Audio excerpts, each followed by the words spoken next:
ප්‍රේමවන්තයනේ பிரியமானவர்களே, අද ගොඩාක් අය එක එක තැනෙන් පිට වී යනවා. இன்று அநேகர் ஒவ்வொரு இடங்களை விட்டு வெளியேறுகிறார்கள். සමහර අය සමහර රටවල් අත්තර රටවලට යනවා. சிலர் தேசங்களை விட்டு வேறே ඒක தேசங்களுக்கு போகிறார்கள். රැකියාවක් හොයා තව රටකට යනවා.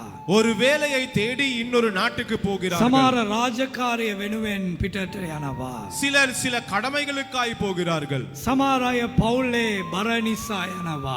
சிலர் குடும்ப பாரத்து நிமித்தம் போகிறார்கள். එක එක තැන්වලට එක එක ගමෙන් සිට තව ගමට යනවා. ஒவ்வொரு இடங்களிலிருந்து கிராமத்திலிருந்து இன்னொரு கிராமத்துக்கு போகிறார்கள். එක නිවසෙන් ඉපදෙනවා තව තව නිවසෙන් ජීවත් වෙනවා. ஒரு வீட்டிலே பிறக்கிறார்கள், இன்னொரு வீட்டிலே එක வாழ்கிறார்கள். ප්‍රදේශයෙන් ඉගෙන ගන්නවා එක ප්‍රදේශයෙන් ගිහිලා වැඩ කරනවා. ஒரு பிரதேசத்திலே படிக்கிறார்கள், இன்னொரு பிரதேசத்திலே வேலை මේ වගේ செய்கிறார்கள். මනුෂ්‍යන්ගේ ජීවිතය එක එක තැනට මාරු වෙනවා. இப்படி மனுஷனுடைய வாழ்க்கை ஒரு இடத்திலிருந்து இன்னொரு இடத்துக்கு மாறுகிறது. නමුත් ஆனாலும் දෙවියන් වහන්සේගෙන් විතරක් අපි කොයිවත් යන්න බැරිව තිබෙනවා.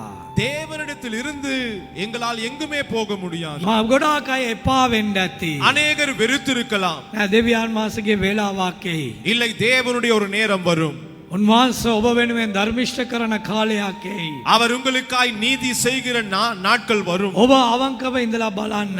நீங்கள் உண்மையாய் இருந்து பாருங்கள். ඉතුරු දේ දෙවියන් වහන්සේ කාලයකින් කරයි. மிகுதியானதை தேவன் ஒரு நாட்களிலே ඔබ செய்வார். දෙවියන් වහන්සේටත් ඔබටත් තිබෙන අතර සම්බන්ධතාවය හරියට තියලා බලන්න. உங்களுக்கும் தேவனுக்கும் இடையிலே இருக்கின்ற தொடர்பை நீங்கள் சரியாய் வைத்து பாருங்கள். ඔබ නීතිය ඉටු කරලා බලන්න. நீங்கள் நீதியாய் செய்து பாருங்கள். ඔබ පලිගන්න නැතුව ඉඳලා බලන්න. நீங்கள் பழிவாங்காமல் இருந்து ඔබ பாருங்கள். අවංකව ඉඳලා බලන්න. உண்மையாய் இருந்து பாருங்கள். ඔබ ඉල්ලන දවසෙන් ඉල්ලන කාලවල පිළිතුරු ආවේ නැතත් நீங்கள் கேட்கிற நாட்களிலே கேட்கிற காலங்களிலே பதில் வராவிட்டாலும் කාලයක් පැමිණෙයි. ஒரு காலம் வரும். ඔබට පිළිතුර දෙවියන් වහන්සේ දෙන කාලය. உங்களுக்கு பதில் தேவன் கொடுக்கிற காலம். ඔබම ඉල්ලනවා ඇයි ස්වාමීනි ඒ දවස්වල දීලා මොකද තියෙන්නේ? நீங்களே கேட்பீர்கள், ஆண்டவரே அந்த நாட்களிலே கொடுத்து என்ன பிரயோஜனம்? අදනේ ඔහුට මේම වෙන්න ඕනේ. இன்றுதானே அவருக்கு இது நடக்க வேண்டும். ඔහුට මේ දවස්වලනේ සිදු වෙන්න ඕනේ. இவருக்கு இந்த நாட்களிலே தானே நடக்க வேண்டும். අපේ වෙලාව නොවේ දෙවියන් වහන්සේගේ වෙලාව. நம்முடைய நேரம் அல்ல, தேவனுடைய நேரம். මිටියවත කඳු දෙකට පාත්ව තිබෙන තැන. பள்ளத்தாக்குகளுக்குள்ளே போனாலும் அவன் பாடிக்கொண்டே போனான். මිටියවතේ රැඳින එක භයානකයි. பள்ளத்தாக்குகளே இருப்பதற்கு பயம். ඇයි?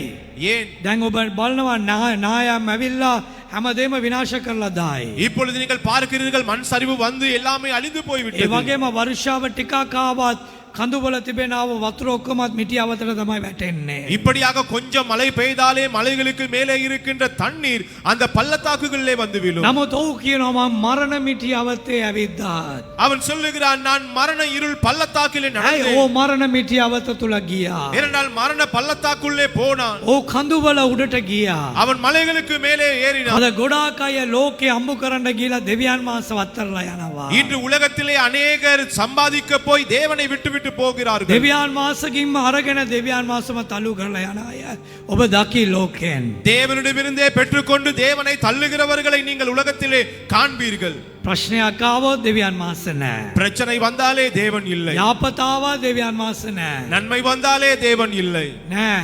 ඒ අභිමුඛයෙන් විතරක් ඔබ ඈත් නොව සිටින්න යුතුයි. இல்லை, அந்த சமூகத்தை விட்டு மாத்திரம் நீங்கள் விலகாமல் இருக்க උන්වහන්සේගේ வேண்டும். අභිමුඛය නම් මක්ද?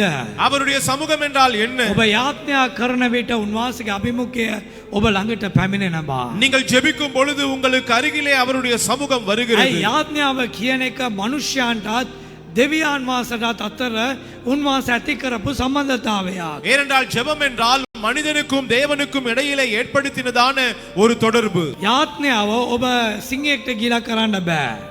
ஜெபம் ஒரு சிங்கத்துக்கு போய் செய்ய முடியாது. අලියෙක් ඉස්සර ගිලා යාඥා කරන එකෙන් ප්‍රයෝජනයක් නැහැ. யானைக்கு முன்பதாய் போய் ஜெபிப்பதிலே எந்த பிரயோஜனம் இல்லை. සූර්යාව බලලා යාඥා කිරීමෙන් ප්‍රයෝජනයක් නැහැ. சூரியனை பார்த்து விண்ணப்பம் செய்வதிலே பிரயோஜனம் இல்லை. යාඥාව කියන එක දෙවියන් වහන්සේට මනුෂ්‍යයාට අතර ඇති කරපු සම්බන්ධතාවයක්. ஜெபம் என்றால், விண்ணப்பம் என்றால் மனுஷனுக்கும் தேவனுக்கும் இடையிலே செய்ததான ஒரு தொடர்பு.